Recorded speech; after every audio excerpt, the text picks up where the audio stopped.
जिल्हा परिषद ग्रामीण पाणीपुरवठा विभागातील जलजीवन मिशनच्या कामांची बिले मिळत नसल्याने ग्रामीण पाणीपुरवठा कॉन्ट्रॅक्टर असोसिएशनचे काम बंद आंदोलन सुरू केले आहे।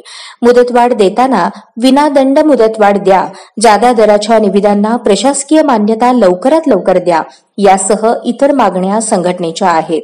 या पार्श्वभूमीवर जिल्हा परिषदेचे मुख्य कार्यकारी अधिकारी कुलदीप जंगम यांनी ग्रामीण पाणीपुरवठा विभागाचे कार्यकारी अभियंता संजय धनशेट्टी आणि कॉन्ट्रॅक्टर असोसिएशनची संयुक्त बैठक घेतली। या बैठकीत प्रलंबित बिले काढण्यासाठी शासनाकडून निधीची मागणी करण्यात आली आहे। हा विषय केवळ सोलापूरचा नसून संपूर्ण महाराष्ट्राचा आहे, त्यामुळे याबाबत प्रशासन पॉझिटिव्ह असल्याचे सीईओ जंगम यांच्याकडून सांगण्यात आलंय।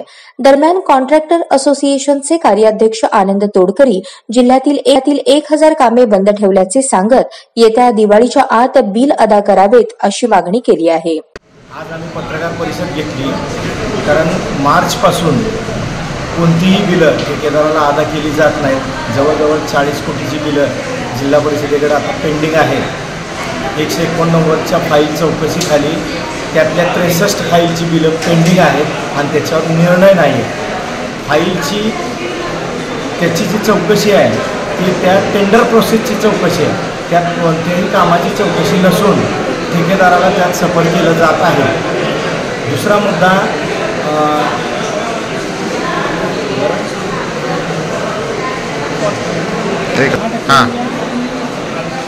शासनाचा 22/4/2023 रोजी एक जी.आर. आलेला आहे की ठेकेदाराला वेळेत पैसे मिळावे म्हणून ती फाईल 13 दिवसात मार्गी लावायची। आज ताकाय जिल्हा परिषदेने कोणतीही फाईल 13 दिवसात मार्गी लावलेली नाही। मुदतवाढीच्या नावाखाली अक्षरशः ती फाईल साधारण 14 महिन्यांनी त्याला मुदतवाढ मिळाली। ह्या सगळ्या व्यथा आहेत। समोर दिवाळी येत आहे, ठेकेदारांना काम करणं अडचणीचं झालेलं आहे। त्याच्यामुळं 20 तारखेपासून आम्ही पूर्ण जिल्ह्यातील 1000 कामं बंद ठेवायचा संघटनेने निर्णय घेतलेला आहे। कार्यकारी अभियंता धनशेट्टी यांनी वेळोवेळी कॉन्ट्रॅक्टर संघटनेची बैठक लावून तोडगा काढण्याचा प्रयत्न प्रशासन करते, त्यामुळे काम बंद आंदोलन मागे घेऊन कामे सुरू करा, अन्यथा निविदेतील अटी शर्तीनुसार कारवाई करण्याचा इशारा दिला आहे। जलजीवन मिशन अंतर्गत जी कामं चालू जिल्ह्यामध्ये त्या जिल्ह्याच्या कॉन्ट्रॅक्टर असोसिएशनने काम बंधन आंदोलनाचं एक पत्र दिलं होतं। त्याच्या अनुषंगाने त्यांची दिनांक सीओ साहेबांकडे एक बैठक घेतली होती।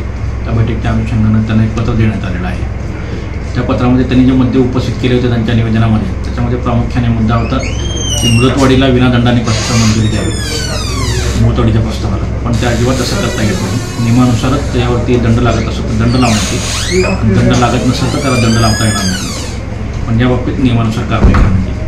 दुसरा महत्त्वाचा मुद्दा त्यांचा होता की बिलं देयक लवकर मिळत नाही। शासनाकडून बिलं मिळण्यासाठी देयक फंड्स मंजूर होऊन मिळण्यासाठी सतत पाठपुरावा चालू आहे।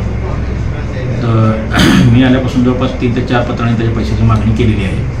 पैसे येत आहेत तसे आपण देयक अदा करत आहोत आणि जसे पैसे प्राप्त होतील तसं सिनियरिटीच्या प्रमाणे ज्यांना बिल पैसे मिळतात तसं आपण त्यांना देत आहोत। याबाबतीत कॉन्ट्रॅक्टर संघटनेला पूर्वकल्पना देऊन त्यांना सूचना देऊन चर्चा करून त्यांना वेळोवेळी त्यांच्याशी संवाद साधून बऱ्याच प्रश्नावरती त्यांचे प्रश्न मार्गी लावायचा प्रयत्न केलेला आहे आणि ते लागलेले आहेत। आता त्यांना मी पुन्हा एकदा आपल्या माध्यमातून एक आवाहन करू इच्छितो की त्यांनी कुठल्या प्रकारचं काम बंद करू नये, अन्यथा निविदा टेंडर अटी शक्तीनुसार त्यांच्यावर सगळ्यांवर कारवाई करा।